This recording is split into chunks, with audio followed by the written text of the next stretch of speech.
we will say welcome, one and all.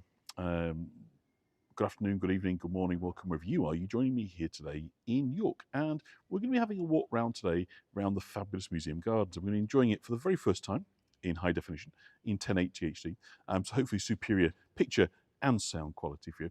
But as we're going to be talking, obviously, about the Abbey and again the history of the museum gardens, so it'd be nice for us to start here. So we are in the quad of the King's Manor. The King's Manor, now part of the University of York, very kindly agreed to let me sort of pop through. And behind me, if you look just behind, I'm just going to spin us round. We've got the crest of the. We talked about this on a tour not so long back. The Council of York being a body set up by King Richard III to administer the north, and it was a variety of different locations. Sandal Castle was one of them, but eventually it came here to King's Manor at York.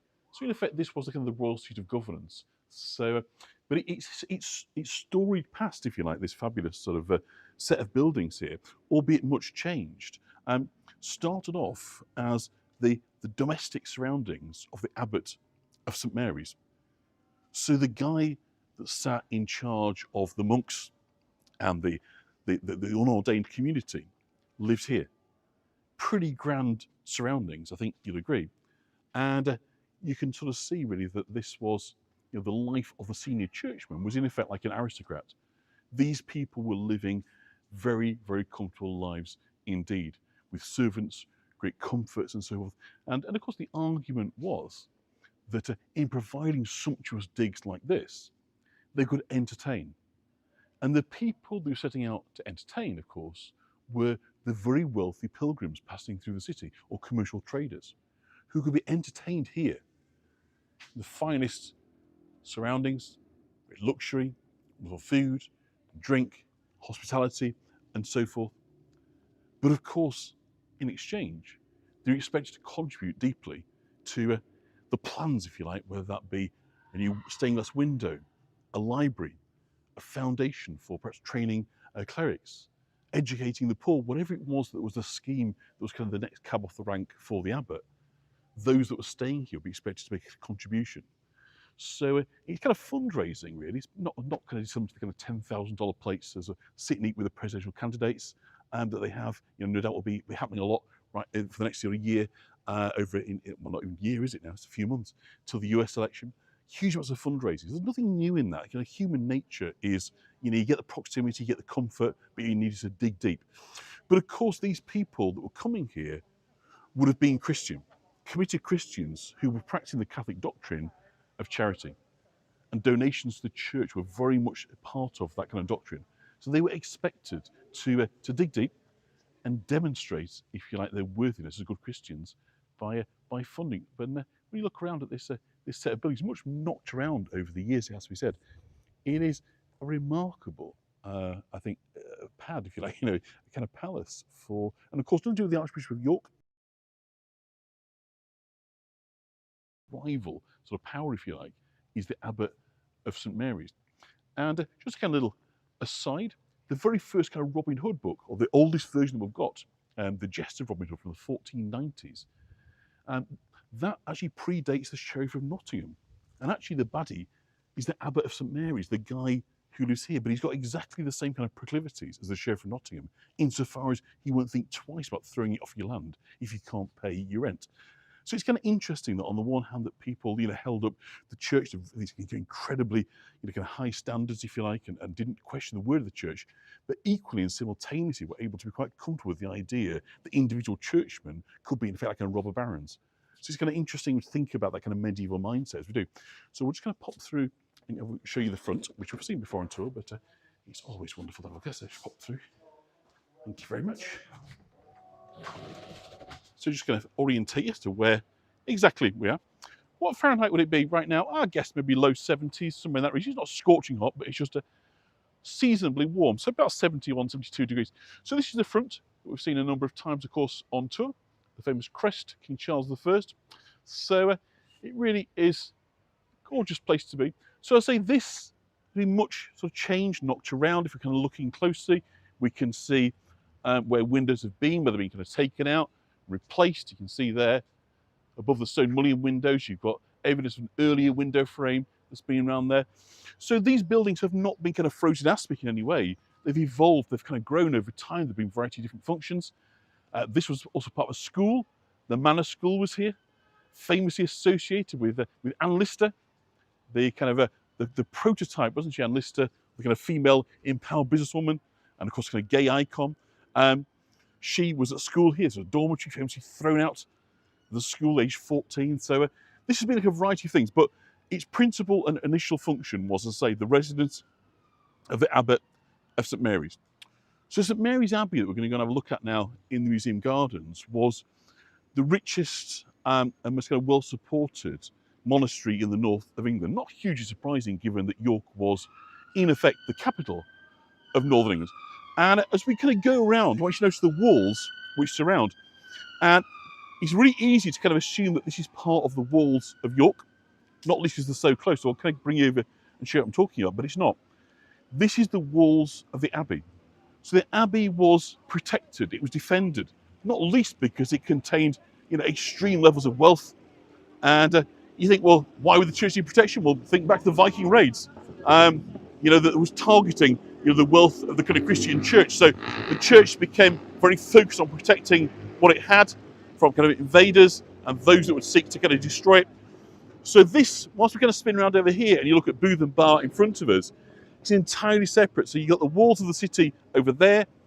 This is the walls of St Mary's Abbey. So it's sat just outside the city of York, but right on its kind of doorstep. So you imagine kind of coming in, you're confronted by two sets of gateways. One would have been here, you see opposite to Bootham, the other right here into the Abbey. So a real kind of sense of arrival kind of coming down this way. So as we kind of walk down through, and hopefully this gate will be open, but I can't promise because I haven't been able to speak to anybody in the Museums Trust Gardens. So I'm hoping it'll be open. If not, we'll go on the outside. But the walls that we're seeing for the rest of this tour now actually belong to obviously a mix of St Mary's Abbey walls and the original kind of Roman walls as well. So I'll kind of point out as we kind of go around which bits are which, because it can be confusing, I know. But in essence, you've got two sets of walls, one surrounding the Abbey, the complex, and the other surrounding the city. And so we're walking down the lane. So, oh, Linda's joined us. Hi, everybody. So hi, Linda from New York. And just while kind of walking down here, actually, quick little shout out to New York. This week, the Civic Party from York has been over in New York, and there was a very special reason for that. And back in 1924, there was a plaque presented to the city of York by the city of New York, and I've got a picture of it here, and it's in our Guildhall in York, and it commemorated basically the friendship. And this friendship had dated back all the way to 1664, when, of course, New York, which had been New Amsterdam, became New York. And the Guild of Merchant Adventurers in York and the Society of St George in New York formed a kind of unique bond, which apparently sort of still continues and flourishes to this day. And so for the 100-year anniversary, the Minster stonemason, the guy who did actually the Queen Elizabeth statue, a guy called Richard Blossoms, I believe his name is, you know him, who did, just move that there, statue of the Queen, made this plaque. So this is a kind of stone plaque that this week went across to New York, and it's gone in the Church of St Thomas. I don't know if you know where that is, Linda, the Church of St Thomas. And there was a ceremony with our kind of Lord Mayor, the Archbishop of York, the Mayor of New York, and so forth, all kind of turned up to this, which is kind of lovely, and to kind of declare, you know, the friendship between the two cities, which I think is absolutely lovely. So it's from your godparent in the United Kingdom, the ancient city of York. So isn't that lovely that's happened this week? And here's a picture of, I'm not sure who this cleric is, but there it is, in the Church of St Thomas in New York. So that's now up on the wall. But you have to go and have a look at that, Linda. Do take a selfie and send that back to us. That'd be fantastic. So just what I thought I could do just to commemorate that is today, I've got a New York Yankees shirt on. So I'm doing my bit for an entente cordiale between the cities of New York and York. So long may that friendship continue. So anyway, let's go and see if we can find our way inside. So walking down the side of the King's Manor, so this is all to this residence that we were just inside a minute ago. So just kind of panning out, so still King's Manor. And so we're now entering the museum gardens. And we've made it just in time to get through this gate before it's locked. I'm hoping, beyond hope, that we can get into this gate as well. And nice and clean, yeah, Kirill, I hope so today. It's all looking rather green and verdant. We've had lots of rain, which is good. Oh, this gate's open, that's fantastic. So the worst that happens is I get locked in. But it'll be worth it to bring this to you. And I'm sure we can find a way out. So this is fantastic. So we are back now to York City walls. And in particular, the Roman walls. Haven't brought you down here for a while, but this is the interior of the Roman tower. In fact, it's the corner tower of the Roman fortress here in York. So this is largely built in the 2nd and the 3rd centuries, under the reign of Septimus Severus, famous Roman emperor that was based here at York. And of course, York was, if you like, the extreme northern end of the Roman Empire. Hadrian's Wall, and for a while the Antonine Wall, were in effect the northern boundary. But this was, the last place for a decent glass of red wine at the end of the empire. It's as far north as the Romans ever actually got. So we had a super duper fortress here to commemorate it. Now it's important for us to notice, actually, that it's only the kind of lower parts of it. So I kind of go down this slope here. We're coming down into the kind of Roman layer here, because obviously the Roman layer is beneath our feet. All this has been excavated out.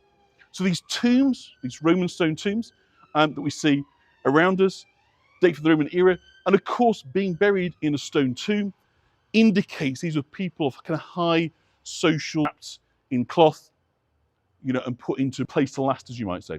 And these are then uncovered in the Victorian era during excavations, and so they can have been placed here rather than necessarily saying that this is where they were originally kind of located. So don't read too much into that. What's kind of interesting is we have, obviously, a series of adult graves of people of kind of high social standing, very likely, Roman or Romano-British people, may well have not had anything to do with York, but just were based here, of an infant, which is kind of pretty interesting because, it's easy for us to think, isn't it, that in the years gone by, people didn't really worry too much about the loss of children, have some more. But of course, this tiny grave here tells the opposite story. It tells us that it deeply mattered to this young family, to mark the passing of this child. Interesting about raised bed for flowers, that there are some over here, Cheryl. I'll show you those just in a moment.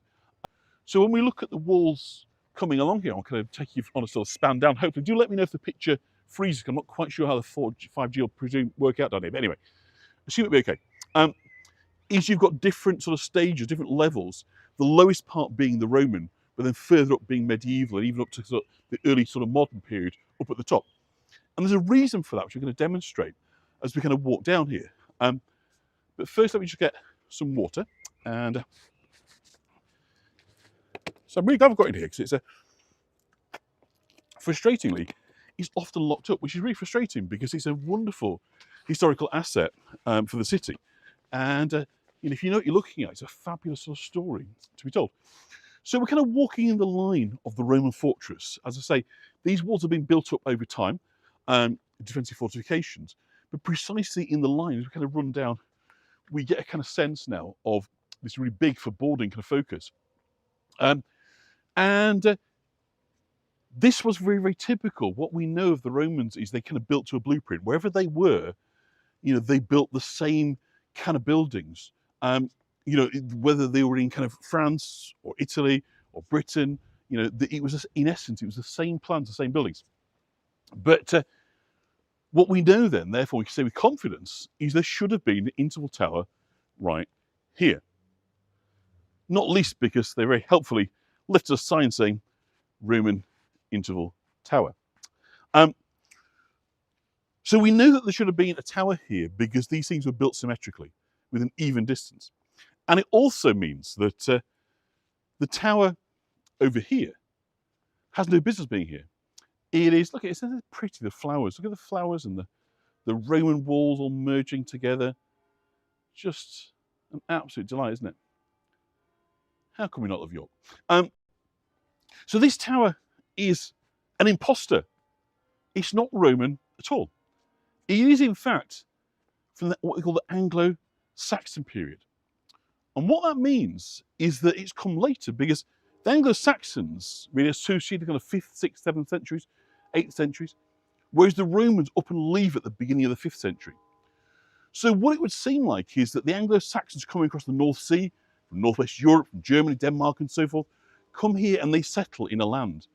And they find here in northern Britain this fortress city of York. The Romans had built it, they'd abandoned it. And so who wouldn't come in and take over a fortress? But it would seem, perhaps due to the flooding, perhaps other events, that the tower here had fallen over. And consequently, this instead was built. So this was a sort of slightly different kind of building material. And this is called the Anglian Tower. And we're not entirely sure when it dates from, somewhere between about sort of 550 and 650. But according to the schedule of ancient monuments, it's the oldest building of its type in Europe that isn't a church. So most of the surviving Anglo-Saxon building works from this time are actually churches. And the reason so few survived, of course, is buildings fall down, the stones used for other things. And the only reason that this is still here is it being buried. So all this is going to be excavated. So as I go down here, I'll kind of show you what we're talking about. And we're sort of going down now to the Roman sort of ground level. And so yeah, do refresh if kind of sound is missing.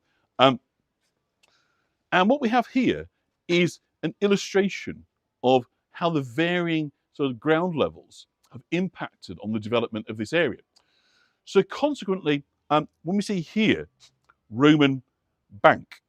So it's a guard tower, Leslie. So we'll come back to the bank in a minute. It's a guard tower. So if you look inside, you'll see it's a place for a cup of tea, as you might say. If it's raining, place for a bit of shelter.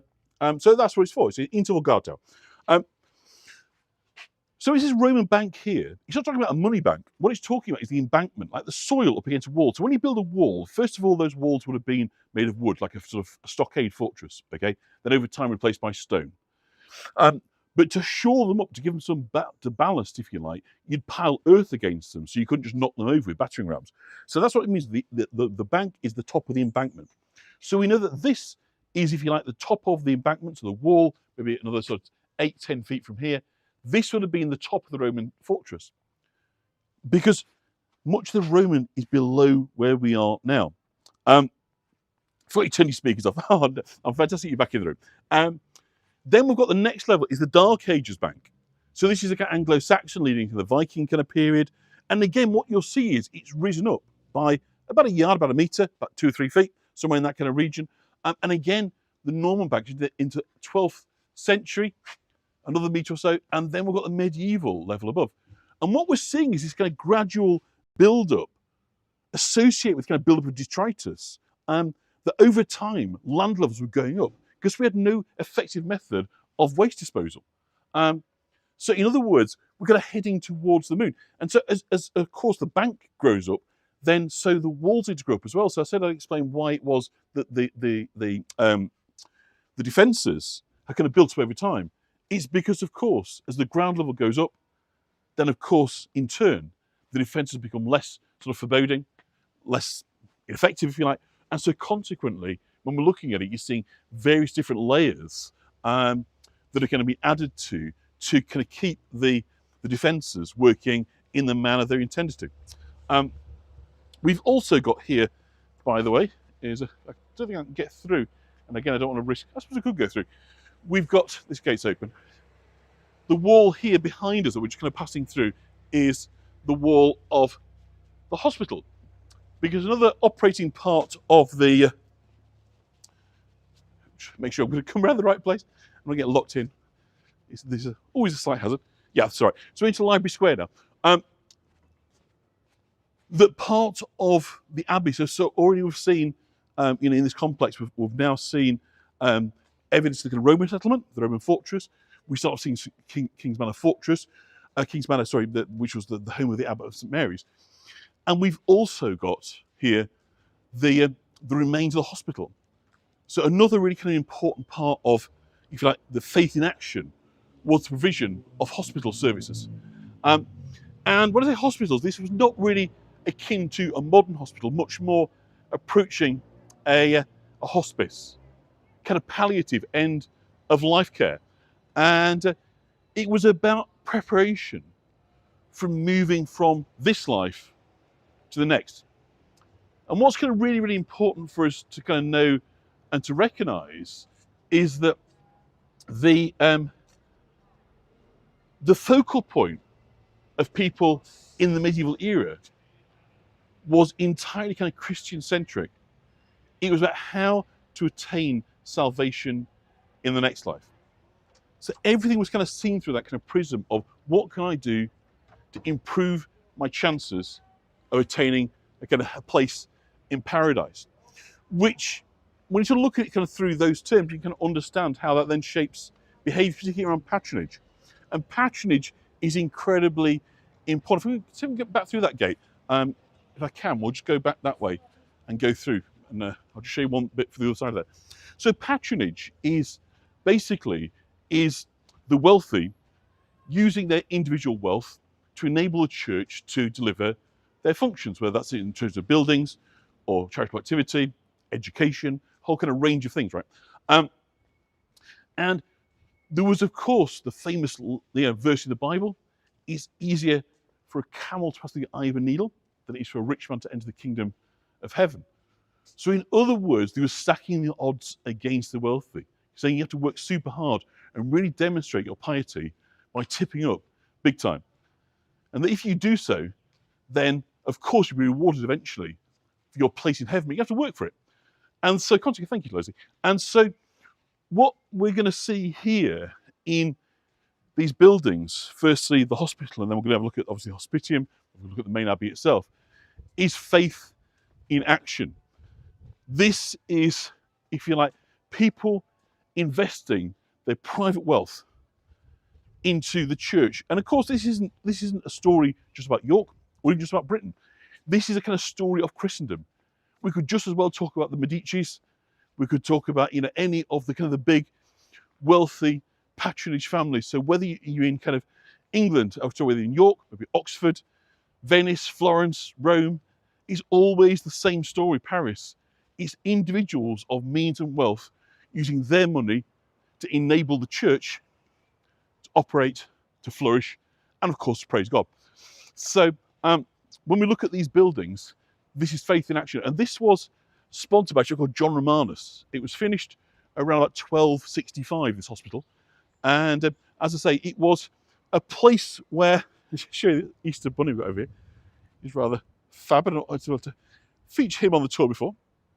So I'll just bring that up. Just have a little sip of water. They're a rather splendid bunny.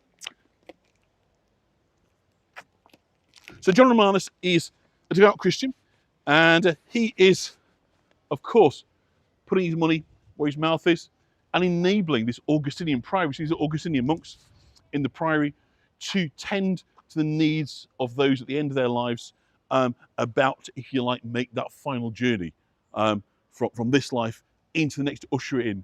So there is some form of basic medical care, but for the most part, this is about making people comfortable and lots of prayer. And that was the chapel at this end. This part here, hello Joyce, is an underground kind of storage area.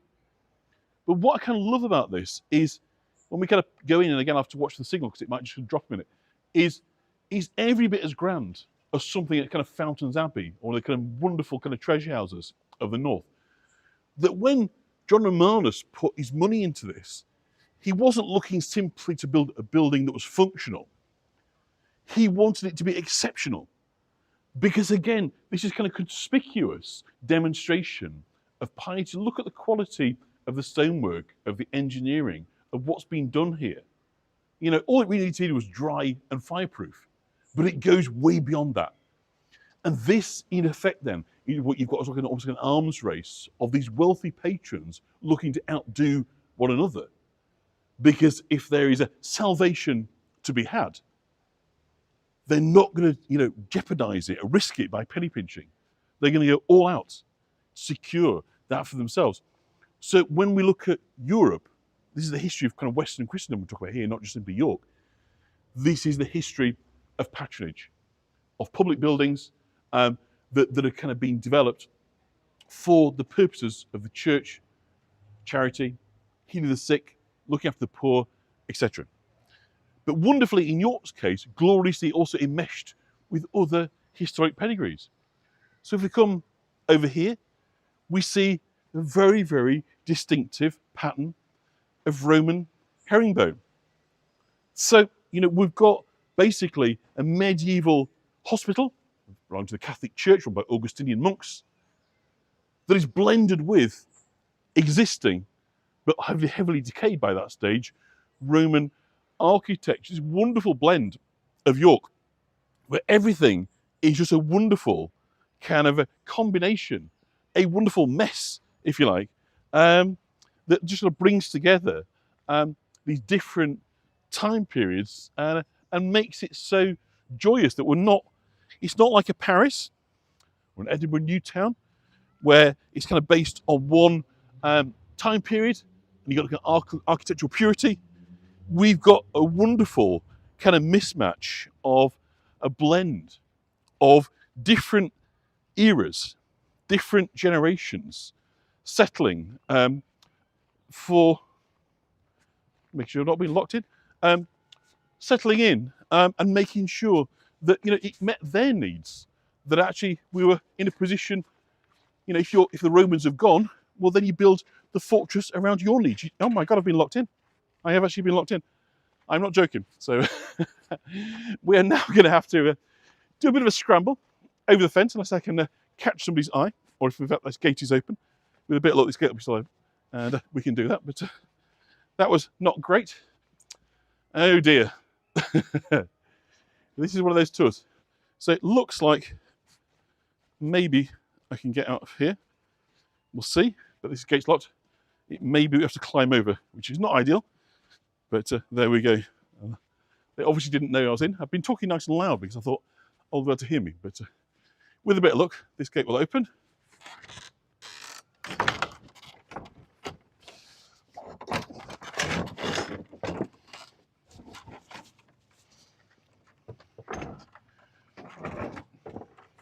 Phew. So there we are. We managed to escape. So panic over. We've managed to get out. So that's a relief. Just stay the night. Yes. I'm not sure about staying the night. So let's have a sip of water, and we'll go into the garden. Have another look at the hospital from the other side, because we're able to get inside. So as I say, what we've got is a juxtaposition here between the garden, the Roman fortress, and the medieval hospital settlement. So that's it. I've done it. Yes, we're absolutely out. The great escape exactly has happened, but my gimbal has gone a bit strange. So I'm just going to turn my gimbal off one sec, and then we'll go back on. So don't worry, the picture's going to be floppy, and then we'll go back on. Just to give it a reset. That's better. Sometimes you just go a bit too mad, gimbals. So as you can see, looking down the side now of the hospital. So I say the hospital was a place principally for pilgrims. So pilgrimage was a kind of incredibly important concept in medieval life. The idea of undertaking kind of actual physical journey for a spiritual means, to attain a specific outcome, whether that be to pray on behalf of an individual, looking for a sort of specific outcome, or of course just a generic praising of God, resetting, if you like, your faith. People have a kind of range of reasons, but it was a really, really important part of the kind of medieval faith. I'll come back to that in a minute. I'll just show you the inside here of the hospital. So I'll say people would be coming and staying here to the end, obviously, of their lives, and there'd be a degree of comfort, but as I say, the whole focus and purpose on this was about prayer.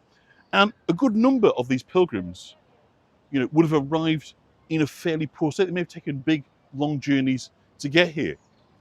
And you think that sounds a bit kind of pointless, doesn't it? And then dying when you arrive. But actually, if you're a pilgrimage and you are being tended to all the way around by ordained clergy, and then you come and you pray with monks in your final days, weeks, and hours.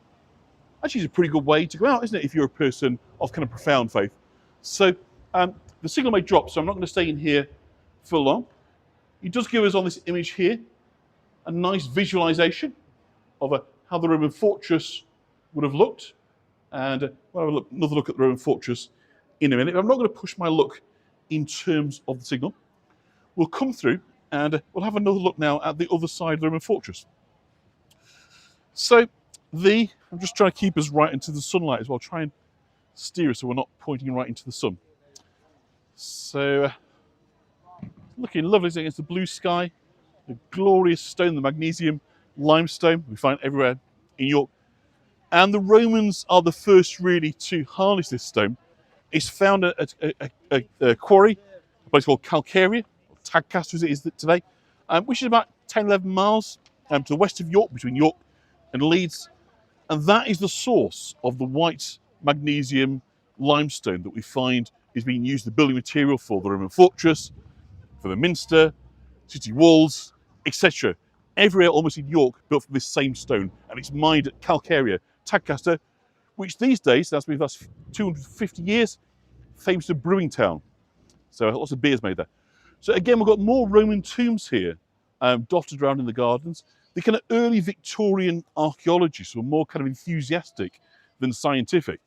And as they discovered this kind of treasure trove of Roman finds, they kind of use it to create an aesthetic ornamentation in these gardens rather than any meaningful attempt to kind of tell the story behind it. So consequently, what we see is a kind of merger of the kind of the planting, both formal and informal, in and around these Roman tombs.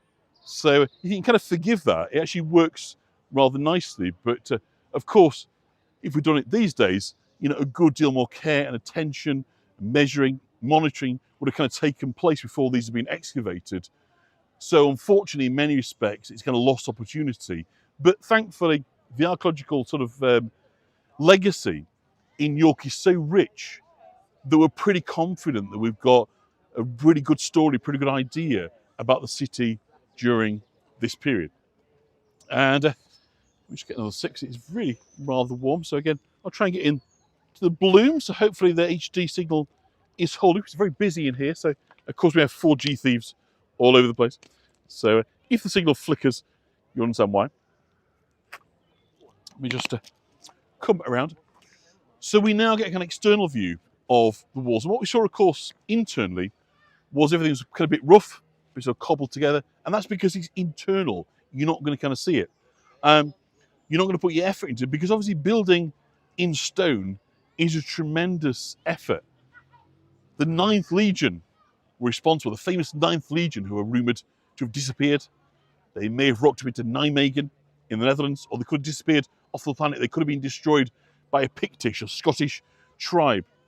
We'll never know the answer. It's unlikely to kind of know the answer for certain to that. But what we do know for certain is that they were responsible for building the fortress here at York. And the fortress at York, or Eboracum, as it was known, was, I'd say, the furthest north the Romans got. Prior to this, Lincoln had been their location on the northern and the eastern side. But we're also incredibly fortunate in that we've got the foundation story of York. It's a story I've kind of shared before, and I'll briefly go through it again with you. And it's kind of worth knowing about kind of Roman behaviour, how they conquered, how they settled, because it's very kind of, it opens our eyes to thinking about the modern world and modern political systems, and obviously foreign policy and defence and a whole bunch of things that still happen all over the world in terms of conflict and occupation. Is that the Roman idea was in effect divide and rule. So when they came in to a new territory, of course there'd be battles, but as soon as possible they made peace, and they allowed the vanquished chieftains to continue to rule. So wherever the kings were, the lords, the decision makers, they were allowed to stay in control as long as they swore fealty to the Romans. As long as they in fact did what they were told. They could be puppet kings. The Romans would pull the strings. And so what happened was that when the Romans came to Britain under Claudius in AD 43, the successful British invasion, is once areas had been conquered, very quickly deals were made, peace treaties made with the local chieftains to say, we'll work with you. You allow us to extract the goods that we're here to get, gold, silver, copper, etc., from the ground. And in return, should you need it, if you get into battles with your neighbouring tribes, you can call on us. It's like insurance, really. It's military insurance. And so there's all manner of these deals have been done around the country. And this all works swimmingly. Britain is a peaceful place. It settles in, it seems, to becoming part of the Roman Empire. It becomes Romano-British. And throughout Claudius's reign, it's simply a success story. The queen in this part of the world, the queen of the Brigantes, Cartamundua, does a deal with the Romans. And so she is part of, again, this Roman-approved command system. She's queen, they call her Rex, Cartamundua Regina, but it's the Romans that call the shots. But then Claudius dies around AD 60. He's succeeded by his son, Nero. And everything that Claudius was, patient, disciplined, diplomatic, Nero is the opposite. He is impulsive. He's driven by revenge at his enemies. He isn't cautious, he's dramatic. He's violent. He has people flayed alive. Okay? And so consequently, the invested goodwill begins to dissipate, begins to drain away under Nero. And you start to get rebellions. You start to get a sense of what have the Romans ever done for us? Why are we tolerating this invading army occupying our land, taking our resources, and treating us so shabbily? And of course, what they start to do also is to raise taxes. And what's been shown over and over again in the history is that if you push up taxes, you're going to get some form of kind of pushback. And so this is what happens. And so over and over, so that's lovely, lovely alliums over here. I'm not going to cross the line and show them, but absolutely glorious. I'll just try and give you a little bit of love alliums, one of my favourites. Isn't that good? So just bring you back over here. I'm trying not to show people too much on camera. So basically what happens is you get rebellions start to grow up. And first it's Boudicca in the east who nearly succeeds in driving the Romans out of Britain. That rebellion is eventually defeated. But all that happens is like whack-a-mole. You crush one rebellion, another pops up. So that's Caractacus in London. Again, comes very, very close to driving the Romans out. And so consequently, the Romans are completely on the back foot with this. But they really want to pursue Caractacus because they think that if they can capture and imprison him, then that will be the end of this rebellion. They see him as a bit of a kind of folklore hero. But Caractacus manages to escape and he comes here to the north and he arrives at the court of Queen Cartamundua. And he pleads for her to get involved because she's the head of the Brigantes tribe.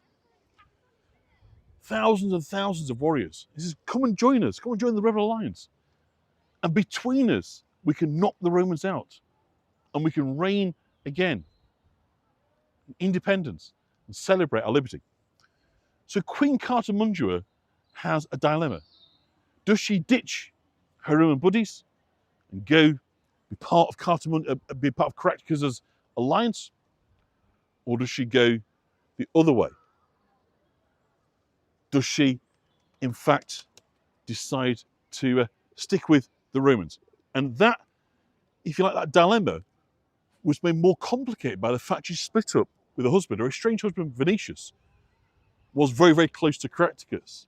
And he believed that Cartamundua joining the alliance would give the push over to the next level, to allow us to kind of be successful in driving out the Romans. But it was a dilemma, not least because in the Queen's bedchamber, in place of Venetius, there was now a rather dishy chariot driver. Was it Velaticus, is his name, I think, who was a Roman. He was a chariot driver, and he was encouraging her to go the other way. So she's pulled between the two sides. Her ex-husband pulling her one way, her boyfriend pulling her the other way. And she decides eventually to go and stick with the Romans. She hands over Caractacus, this folk hero, in chains. He's sent to Rome, anticipating execution. In the end, they actually let him off because they're so charmed by Caractacus. But of course, the tribespeople of Britain don't know that. King Cartamundra is pushed from the throne, and so she calls in her insurance. She has this deal with the Romans to come to her aid, and said, a deal's a deal. You got to come and help me out. And so that's what the legionnaires coming from Lincoln come and build first a wooden fortress and eventually a stone fortress here at York, at the very edge of the world, drawn into what they believed to be was a marital tiff. And the reason that we know this story, we know it in quite some detail, is it just so happens, one of those wonderful little kind of coincidences of history, that at the very time this series of events was kind of going on, there was a chap called Tacitus, a Roman writer, who was writing a biography of his father-in-law. His father-in-law was Agricola. So Agricola was the governor of Roman Britain. And basically, he was trying to kind of toady up to his father-in-law by writing this kind of hagiography about him, you know, saying how wonderful a leader he was. And so it just so happened that he was here at this time when the events I've been talking about were kind of going on. And so it's wonderful kind of gossipy backstairs kind of version of history told. Where as far as the Romans are concerned, they deeply resent being pulled into what they see as a marital tiff between Cartamundra and Venetius. But that, in effect, is our kind of foundation story. So, you know, it's a wonderful, it's been captured in such a way. And I can't read, it's very bright, Daniel, so I can't read what you're saying on the screen. I think you're talking about the banks, but obviously I've kind of passed that, so I'm not going to be responding to that, and I can't really see because the brightness on the screen. So my apologies if you're making comments, but the bright sunshine is so much, I'm trying to keep it so that you can see, but that does mean that the sun is shining into my face, so I can't really read what's on the screen. But hopefully you can accept that that's part and parcel of being out in the beautiful sunshine. So I mentioned about the pilgrimage, and this was a really kind of, as I say, very, very important element in medieval society. But before we kind of get onto that, it's probably worth explaining how it is that this came to be a site of pilgrimage. How was it that there remains this wonderful abbey that's behind us, we're going to have a good long look at, is how it came to be here in York. And it would seem that again, it's the influence of the Romans. So what we know is that when the Romans left at the beginnings of the 5th century, around 410, 411, in effect, they left behind a Christian society. But as they left these shores, they in effect took their Christianity with them. The people that come and settle here afterwards, the Anglo-Saxons in the kind of decades afterwards, have got an entirely different sort of belief system. At this stage, they've not converted to Christianity. But what we know is that by the beginnings of the 7th century, Pope Gregory in Rome is very, very keen to see the British Isles once again become part of Christendom. And what we're told is that he got out his maps. And the maps that he had of this island were, of course, Roman maps. And it showed a kingdom split into 2 states. Britannia Superior, southern England, governed from London. Britannia Inferior, northern Britain, smaller, inferior, being governed from York. Eboracum, as it was known to the Romans. And this was the two cities, the two main cities of Roman Britain. Of course, there was many other cities and settlements and forts. Don't think for that there's only two cities. But they were the two principal Roman settlements of Britannia. Britannia Superior, Britannia Inferior. So when Pope Gregory in Rome gets out his maps in the early part of the 7th century to decide where he's going to look to send his missionaries, he looks at London, he looks at York. And so what we know is St Augustine was sent into London, associated as well with Canterbury, but that Irish monks from Iona were sent over here to York to settle, with the idea that this would become, if you like, the spring of Christian fellowship. From here out onwards, you can get the ripples of sort of conversion, and that begins to really kind of enjoy success from so 627 onwards. King Edwin of Northumbria converts to Christianity. He's marrying the daughter of the King of Kent, I believe, and sort of part of the deal is that he converts to Christianity. She's a Christian girl, Christian princess. She's not going to marry basically a pagan. So from that point onwards, we get Paul Linus does the conversion. We know it's on Easter Day, 627. So that's nearly 1400 years ago. And that happens here in York, a stone church built somewhere on the site of the Minster to commemorate. There's been a kind of constant presence for now 1400 years, or will be, 3 years from now. And so consequently, from that point onwards, York was a site of major importance.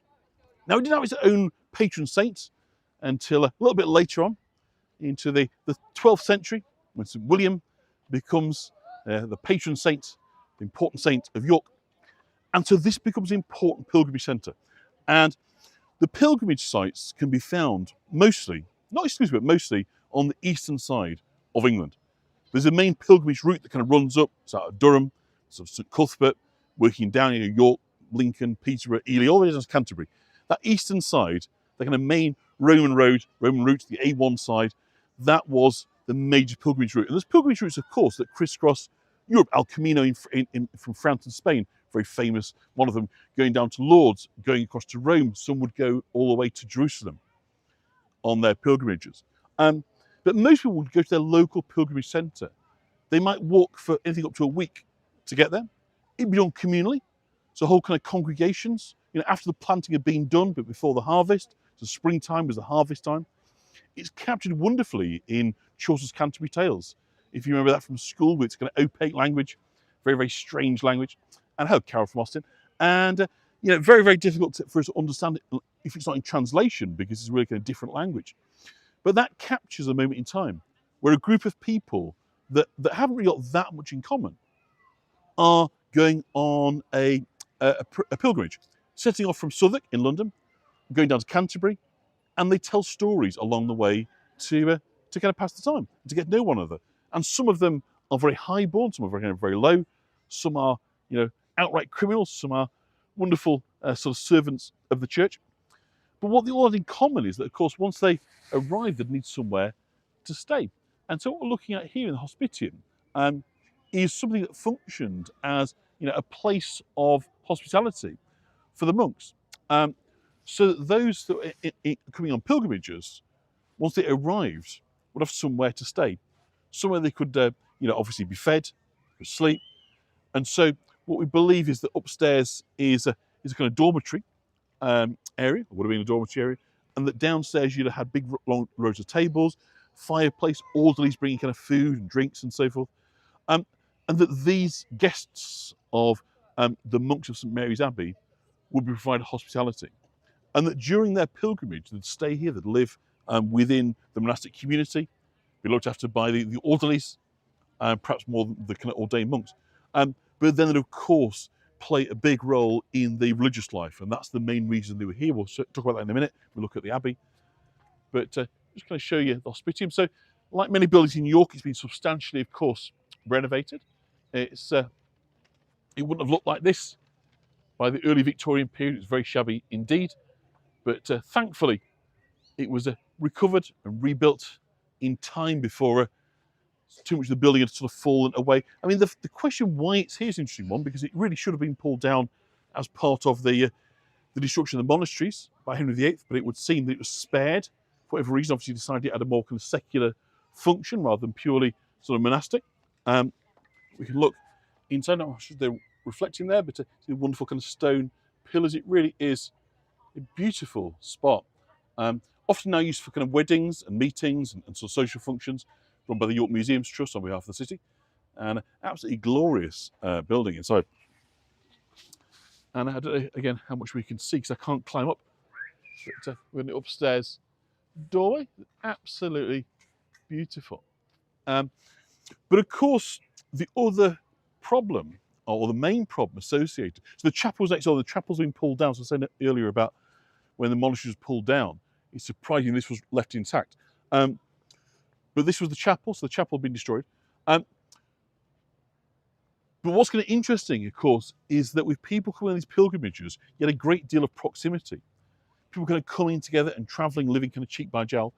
And one of the great problems, or challenges, if you like, of year gone by, particularly in the medieval era, was contagion.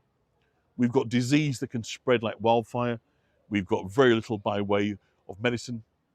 The doctors, such as they are ill-equipped to kind of deal with the challenges of smallpox, typhoid, cholera, and in particular, of course, the bubonic plague. Well, the little plagues as well, septicemic plague, pulmonic plague, and so forth. But in particular, the bubonic plague was the plague that completely devastated Europe in the middle of the 14th century. And so, of course, this was a huge problem for communities that were kind of travelling. Within religious communities themselves, the mortality rate was very, very high indeed, because people lived kind of so closely together that once it got inside a monastery, very, very quickly, it could, really kind of wipe out the entire population. More Roman tombs, by the way, that we're looking at as we're kind of walking around here. What's kind of interesting is that, we've all had this experience with kind of COVID, right, of kind of living with contagion. Many of us having been used to the idea there's a kind of pill, a potion, a vaccine for everything. It sort of took us by surprise, did it not? When kind of COVID came in and was so deadly for so many people in just a short space of time. So interestingly, our approach to that at first, before we could do much about it, was a lot of hand washing, social distancing, alcohol wipes and all that kind of stuff.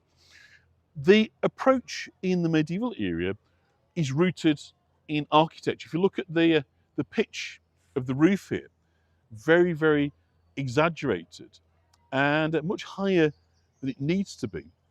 And it's this idea that starts with Galen, the kind of father of modern medicine, that by increasing ventilation, you can get rid of bad air, the mal air, okay? So the idea that disease, smell, and bad odor were one and the same thing. Now, it's not especially true, but it's kind of half right. It's not too far wrong. And still to this day, one of the best defences we've got against contagion is a good supply of fresh air. So, it's remarkable, I think, when we consider that, somewhere in the region of, 50, 40, 50, 60%, depending on where you were, of people died during the plague of 1348 to 1350 across Europe. But equally, it does mean that somewhere in the region of 40 to 60% of people survived without any form of vaccination or meaningful kind of medical treatment. Whether some people are, just kind of naturally not kind of inclined to contract the plague, who knows? Or maybe actually the impact of ventilation and people doing what they knew did work played a huge role. I think it's always fascinating. It's really easy to fixate on the death rate without necessarily thinking about the survival rate. What I think is we need germs to help the immune system, says Tracy Smith. I think you're right. I mean, that was certainly the view when I was growing up. A bit of dirt won't harm you. In effect, if we make the world too sterile, that actually our immune system will be compromised as a result. And of course, that's the problem, isn't it, for a lot of people on immunosuppressants, transplants and so forth, is they are precisely that. They're so exposed, aren't they? That again, COVID and these hospital-borne infections are kind of huge problems for people. I'll just show you some more flowers before we'll go and look at the Abbey next. Time's getting on. We're going to get kicked out in 20 minutes, so I'm going to make sure we've had a nice on look at the Abbey, but aren't they just gorgeous? What are they then? I know there's always knowledgeable folk on here, so do let me know what they are. A peck of dirt, you won't die. Well, absolutely. I think that's the view I think that most of us of a certain age would share. I know it's if you got I remember when you sort of first have kids and everything, you try and wrap them, don't you, in cotton wool, but you soon realise that actually getting a bit mucky and getting a bit of mud in your scratches isn't really going to really set you back. But you worry about it as a young parent, but over time you come to realise that you're perhaps worrying a bit too much. Is it rhododendron? Thank you, Lizzie. It was absolutely delightful. So again, beautiful blooms over here. So a sip of water, and we're going to have a look at the abbey. So, of course, the principal reason that people would come to the abbey is to take part in religious life. And the way that the day was structured was there was 8 religious services that went through the day. And the first one involves getting up at 2 in the evening, which sounds, so 2 in the morning, which sounds pretty manic, but actually people went to bed about 8 in the evening. So it isn't kind of so bad when you think about it. But there were services through the night. So, for the people that were staying over here, it was actually quite convenient, really. You'd become woken up by kind of, a novice monk, no doubt, in the night, in time to get up, to get dressed and make your way into the main body of the church in time for the first service of the day. The church, of course, the Abbey Church would have been candlelit. There'd be no obviously electrical lighting at that stage. It's very, very dark, probably very cold. You might be a bit tired as well. But of course, you have to stay awake because the whole point of this, is about getting those spiritual credits, isn't it? So consequently, there's a real big demerit is falling asleep in church. So, they then go out to bed at about 5 o'clock in the morning. Be up for the next one, and then basically the hours, what they call the Book of Hours, it dictates. Basically, you had 4 sets of 6-hour kind of repeating pattern going through the day, with church services kind of mark each one. So coming up now, one of fabulous views in York, a view that inspired Turner, the artist, to paint. We're coming up to the West End, St Mary's Abbey. So this was, as I say, the most well-established, the well-supported Benedictine monastery in northern England. So St Benedict, of course, 7th century or 6th century, Roman monk that in fact invented the rules. So this is a Benedictine monastery. Most of the other monasteries we've been to have been Cistercian. And the Cistercian monasteries were a reaction, in many respects, against what was believed to be a kind of lax interpretation of the monastic code in the Benedictine monasteries, and none more so than here at St Mary's in York. So I mentioned right at the kind of top, we were talking about the abbot of St Mary's being something of a wrong one. But that many people believed that the behaviours within the abbey were simply too worldly. They were too focused, if you like, on the fundraising, on the bringing the people in. And so consequently, there was a sense among some they couldn't hear God here. It was too worldly. And we're told that in the early part of the 14th century, a group of monks actually tried to get permission from the Pope to leave this abbey and set up a new religious community. And at first, they were jailed for their trouble. But eventually, they were listened to, and they went off to found Fountains Abbey. I think it's the 1320s, might be wrong on that, but I think it's about 1320s. And so consequently, that was a kind of very real bit of evidence, if you like, of the sense that things weren't right here. That all this effort and energy that was going in to competing with the ministry of the other side of the road to build this enormous edifice, to build this great abbey, that somehow they were losing the sort of spiritual focus, and that the monks needed more. Quite now, ironically, the Cistercian monasteries ended up as absolute kind of factories of prayer. There's never been a more efficient, if you like, system of the sale of the commodity of prayer than you found in Cistercian monasteries.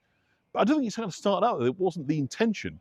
It was simply the reality of people coexisting with the idea of thou shalt not kill, but also raging religious warfare at the same time. The Crusades in particular.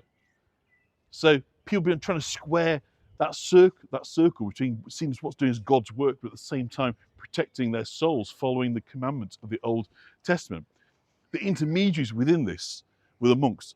The monks could pray on their behalf to ensure that they were granted the opportunity of securing their place in heaven.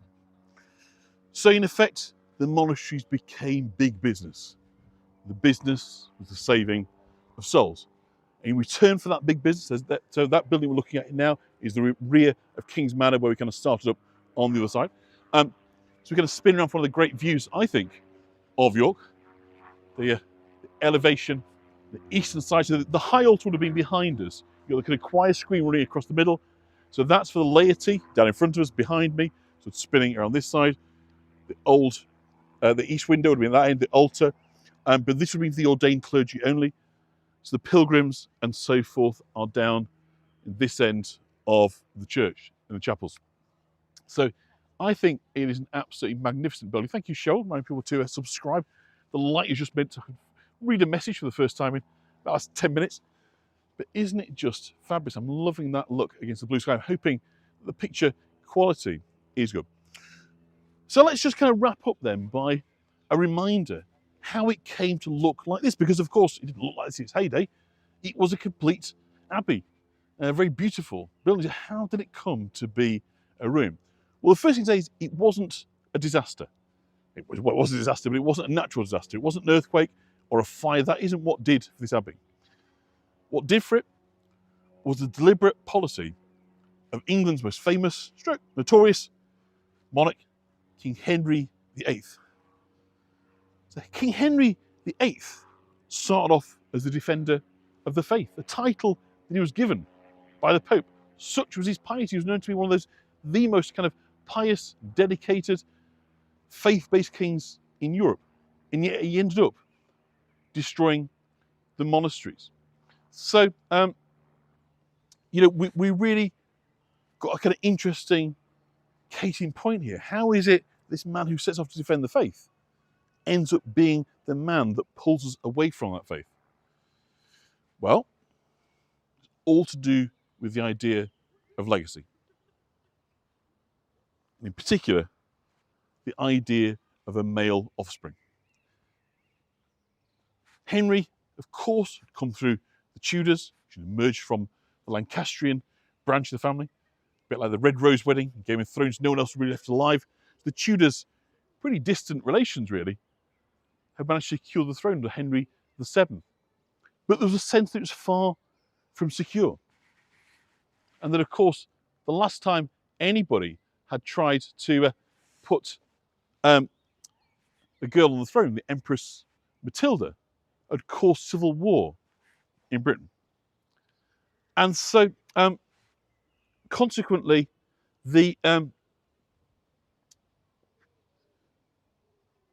motivation of Henry was in securing his bloodline.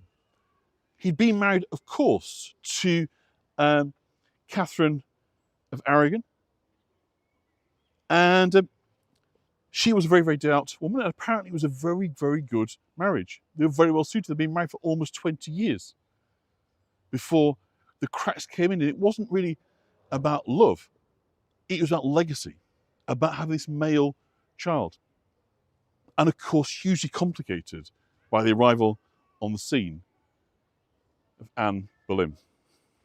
And whilst his wife, Catherine of Aragon, was very demure, very pious, and behaved in a fashion she'd been brought up as a Spanish princess, by contrast, Anne had been brought up in around the French court, was vivacious, sexy, worldly, and she basically drove Henry nuts. She arrived at the English court and he became obsessed with her and decided that he wanted her for... I am now seeing this, Daniel, this constant comments is getting a bit wearing, to be honest. If you don't like the tour, drop off the tour, You're not obliged to be here, okay? Go do your own tour, go do your thing, if that's not making you happy. But please stop trying to point corrections at things that you don't agree with what I'm saying, right? So don't like it, disappear. So give us another view looking down there. This is fantastic. So consequently, Henry needed an ability to get a divorce. But as a Catholic, that simply wasn't possible. He was in an unenviable situation. That he could either stick with his faith and his daughter, Mary, or he could go the other way, put his faith on the line and get what he wanted. He wasn't prepared to do that. So instead, he then tries to find a loophole. He calls on Wolsey and Cromwell. Find a solution. Find me a way out of this. Find a loophole. Because consequently, what he's looking for is a way that he can retain his faith, but also to remarry. And of course, in terms of remarrying, what he needs is his marriage to be annulled. Divorce isn't an option for Henry. And so consequently, he gets into the situation where the request is put in to annul the wedding. A request is made to the Pope to get the marriage annulled on the basis that the union is damned, because actually Catherine had previously been married to Henry, Arthur, the older brother of Henry. So Henry originally wasn't meant to be king. He wasn't born to be king. He had an elder brother, Arthur, who should have been king. The famous King Arthur we never had. And consequently, as a result of this, he was first married to the daughter of the King and Queen of Spain, which was Catherine of Aragon. But when he dies, quite young age, about 15, the Tudors are very, very keen for Henry then to take over, to retain this power match between the family, the Tudors, and the Spanish. And so this is seized on by Cromwell and by Wolsey as a reason why they can approach the Pope and call for an annulment, because it's said that a union between a man and his brother's widow will be doomed. There'll be no issue from it. Now, they seem to ignore Mary in that, but nonetheless, that was their argument they took for it. But it's further complicated by the fact that the Pope, in effect, was almost a hostage, really, of the brother. The head of Spain, I can't remember his name for a sec now, but Anne Boleyn's brother, not Anne Boleyn's, Catherine of Aragon's brother. So the Pope kind of dillied and dallied, wasn't really in a position to do anything. And so consequently, right, Henry just loses patience. He's so keen to get on with Anne, they push the button. And so, in effect, the Brexit of its day begins. The breaking off of relations between Britain and the Church in Rome. That actually is a good deal more sort of gentle, if you like, in the first iteration during Henry's role than we might imagine. The Reformation doesn't really gain momentum for another 50 years plus, because Henry still wants to retain his place in heaven. He's excommunicated twice for his trouble, but he really does try to not make any further demands on the church. Unfortunately, he really decides to go for the jugular, and he decides, in effect, to seize the wealth of the church. He orders Cromwell and his minions, of course, to do a survey. First of all, start closing down houses worth less than £200 a year, and then finally, the major houses of the church.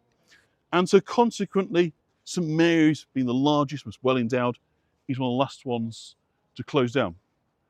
And it's decided that to be pulled down, and sold off the stonework, the windows, the gates, the floors, roof tiles, you name it, and everything must go kind of fire sale.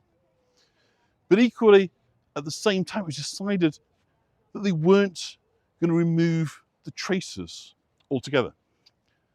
It was decided, a very sort of interesting bit of kind of Tudor statecraft, to leave behind a residue as a reminder of how these Catholics, people that were constantly thought of as the Antichrist within a few years, had wormed their way into life, into society, had taken control of every decision, and that could, in effect, send people to heaven and to hell. So consequently, everything is left behind. These kind of ruins represents this desire by the Tudors to say never again. And of course, from that point onwards, our journey becomes removed from that of mainland Catholic Europe. But that's our story. And it's beautifully told, I think, in these museum gardens here in York. I do hope that you've enjoyed it. We're about to get kicked out, so I'll just make it out to the, and then we'll come and say our goodbyes. I'm on low power mode as well, so we are from behind. So Henry had a temper tantrum, absolutely. So let's just make our way out the gardens and say thank you very much. And great, thanks. We're just on time, so I'm just going to flip over and it's just.